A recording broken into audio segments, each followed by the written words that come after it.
ವಿವಿಧ ಬೇಡಿಕೆಗಳಿಗೆ ಆಗ್ರಹಿಸಿ ಮಾರಾಟಗಾರರ ಸಂಘದಿಂದ ಅಬಕಾರಿ ಇಲಾಖೆಗೆ ವಿಜಯಪುರ ಜಿಲ್ಲಾಧಿಕಾರಿ ಮೂಲಕ ಮನವಿ ಸಲ್ಲಿಸಿದರು.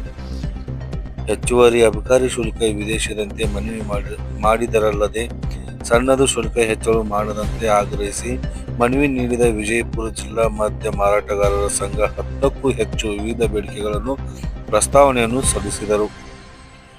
ಈ ವೇಳೆ ಮಾತನಾಡಿದ ಜಿಲ್ಲಾ ಕಾರ್ಯದರ್ಶಿ ಸಿದ್ದಯ್ಯ ಮಠ್ ಅವರು ಸೆಲ್ 2 ಮದ್ಯ ಮಳಿಗೆಗಳಿಗೆ ಗ್ರಾಹಕರಿಗೆ ಅಲ್ಲಿಯೇ ಕುಳಿತು ಕುಡಿಯುವ ಅವಕಾಶ ನೀಡಬೇಕು.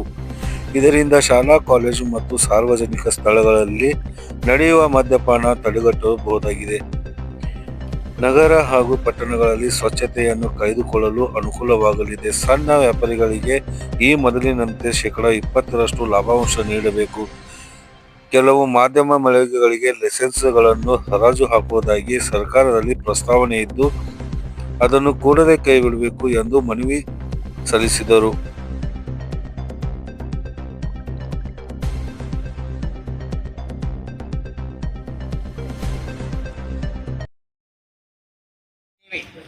ಕಾನೂನು ಬಾಹಿರವಾಗಿ ವ್ಯವಹರಿಸದಂತೆ ಕಠಿಣ ಕಾನೂನು ರೂಪಿಸಬೇಕು.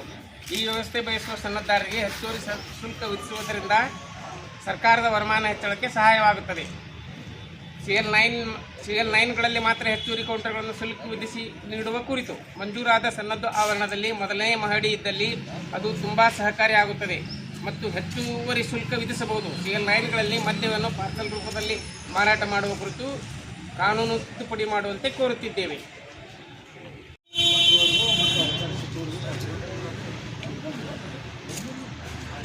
ವಿಜಯಪುರ ಜಿಲ್ಲಾ ಮದ್ಯ ಮಾರಾಟಗಾರರ ಸಂಘದವರು ಇವತ್ತಿನ ದಿವಸ ನಮ್ಮದು ಸಾಂಕೇತಿಕ ಪ್ರತಿಭಟನೆ ರಾಜ್ಯಾದ್ಯಂತ ಸಾಂಕೇತಿಕ ಪ್ರತಿಭಟನೆ ಹಮ್ಮಿಕೊಂಡಿರುವುದರಿಂದ ವಿಜಯಪುರ ಜಿಲ್ಲೆಯ ಜಿಲ್ಲಾಧಿಕಾರಿಗಳ ಆಫೀಸ್ ಆವರಣದಲ್ಲಿ ನಾವು ಇವತ್ತು ಪ್ರತಿಭಟನೆ ನಿಮಿತ್ತ ಕೂಡಿರುವುದರಿಂದ ನಮ್ಮ ಕೆಲವೊಂದು ಕೆಲವೊಂದು ಬೇಡಿಕೆಗಳಿವೆ. ಅವುಗಳಲ್ಲಿ ಚಿಲ್ಲರೆ ಮದ್ಯ ಮಾರಾಟಗಾರರಿಗೆ ಈ ಮೊದಲಿದ್ದಂತೆ 20% ಲಾಭಾಂಶವನ್ನು ಕೊಡಲು ಕೋರುತ್ತಿದ್ದೇವೆ.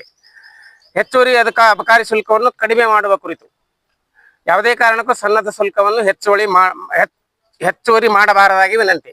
ಕೆಲವೊಂದು ಸನ್ನದ್ದುಗಳನ್ನು ಏಲಂ ಅಂದರೆ ಹರಾಜು ಮಾಡುವ ಸುದ್ದಿ ಮಾಧ್ಯಮಗಳಲ್ಲಿ ಬರುತ್ತಿದ್ದು, ದಯವಿಟ್ಟು ಯಾವುದೇ ಕಾರಣಕ್ಕೂ ಸನ್ನದ್ದುಗಳನ್ನು ಏಲಂ ಮಾಡಬಾರದಾಗಿ ವಿನಂತಿ. CL 2ಗಳಲ್ಲಿ ಪಾನಿಕರಿಗೆ ಮದ್ಯ ಸೇವಿಸಲು ಅವಕಾಶ ಕೋರಿ ಮನವಿ ಮಾಡಲಾಗಿದೆ.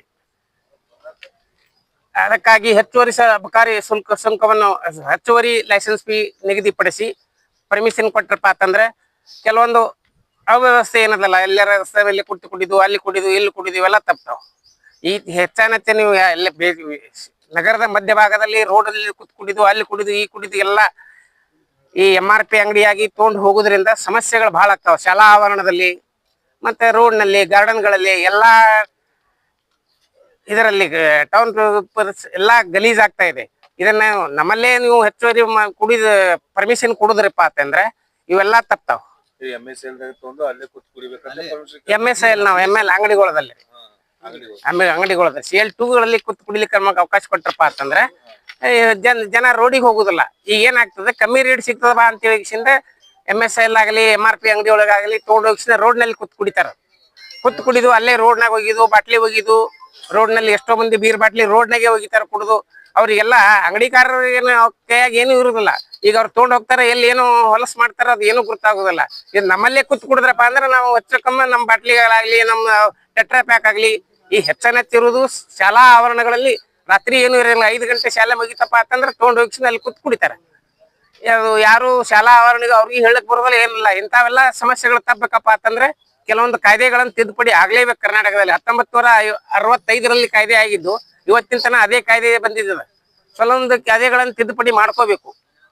ಸರ್ಕಾರ ಮಾಡಿದ್ರಪ್ಪ ಅಂತಂದ್ರೆ ನಮಗೂ ಅನುಕೂಲ ಆಗತ್ತೆ. ಸರ್ಕಾರ ಖರೆ ಆದಾಯ ನಿರೀಕ್ಷೆ ಮಾಡ್ತದೆ, ಅದರಿಂದ ಆಗುವ ತಪ್ಪು ಇದುಗಳನ್ನು ನಿರೀಕ್ಷೆ ಮಾಡ್ತಾ ಇಲ್ಲ.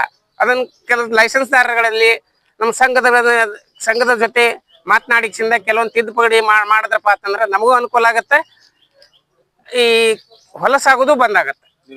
ನನ್ನ ಹೆಸರು ಸಿದ್ದಯ್ಯ ಮಠ್ ಅಂತ ಹೇಳಿ, ನಂದು CL9 ಕಾರ್ಯದರ್ಶಿಗಳು ವಿಜಯಪುರ ಜಿಲ್ಲಾ.